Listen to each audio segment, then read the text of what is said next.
I was miles away, lost in the shifting sands of the Ethelgard desert.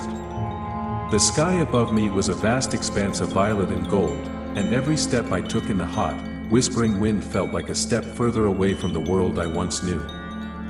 I wasn't just drawing a woman, I was trying to pull a ghost back into the light. Her name was Elara, the Silent Guardian, an ancient priestess who had traded her voice to the desert winds in exchange for 1,000 years of peace for her people. The struggle of the first stroke began quietly, inside the small studio I had set up, far away from the desert but somehow closer to the truth. The air in the room smelled of cedar and old paper, a sharp contrast to the phantom scent of ozone and heated dust that filled my mind. I sat for hours, the graphite pencil in my hand feeling almost like a relic. Every time I shaded her eyes, it was as if they refused to be captured by mere lines.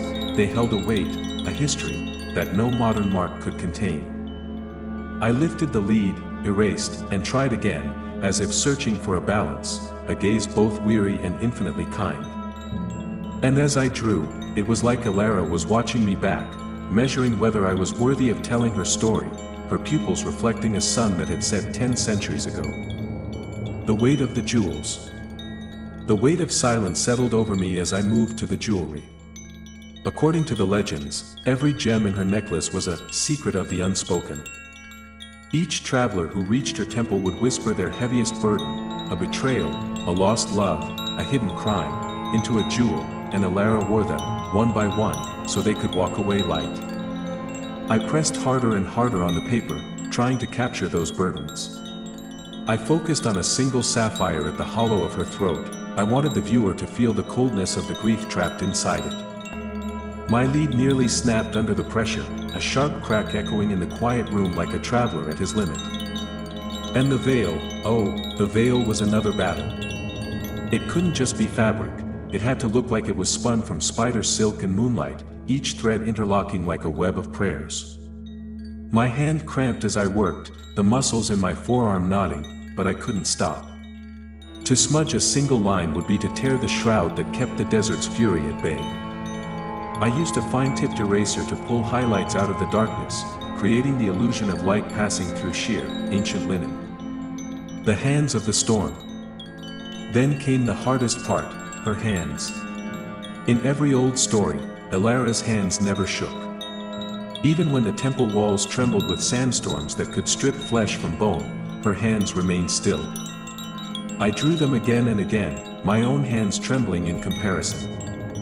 I studied the anatomy of grace, trying to capture that stillness, fingers folded in a prayer, but also possessed of a quiet, terrifying strength.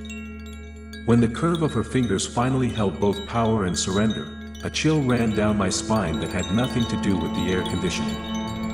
I blew the stray graphite dust away, a gray cloud that looked like approaching rain, and stepped back.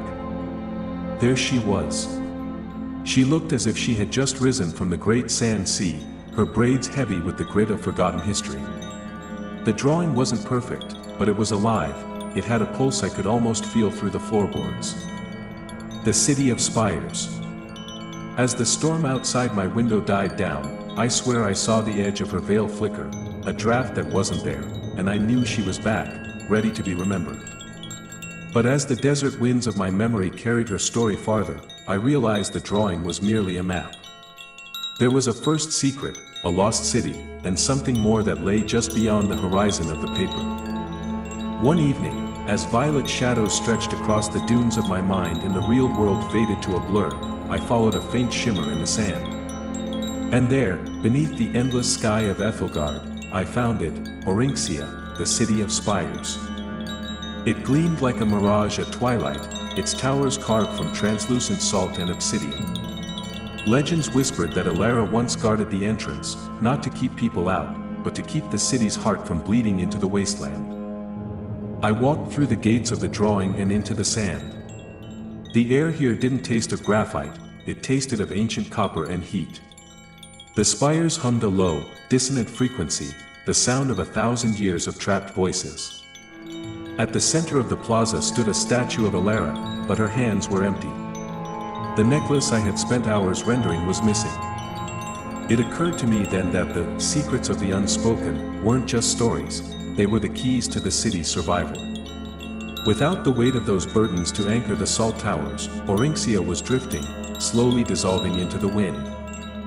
I reached into my pocket and felt the smooth, cold surface of a graphite pencil, the only tool I had to rewrite the history of a fallen kingdom. I stood before the statue, its empty hands glinting with faint reflections of 1,000 unseen suns. The wind had gone still, as if the desert itself were waiting. I touched the rough salt surface where the jewels should have rested.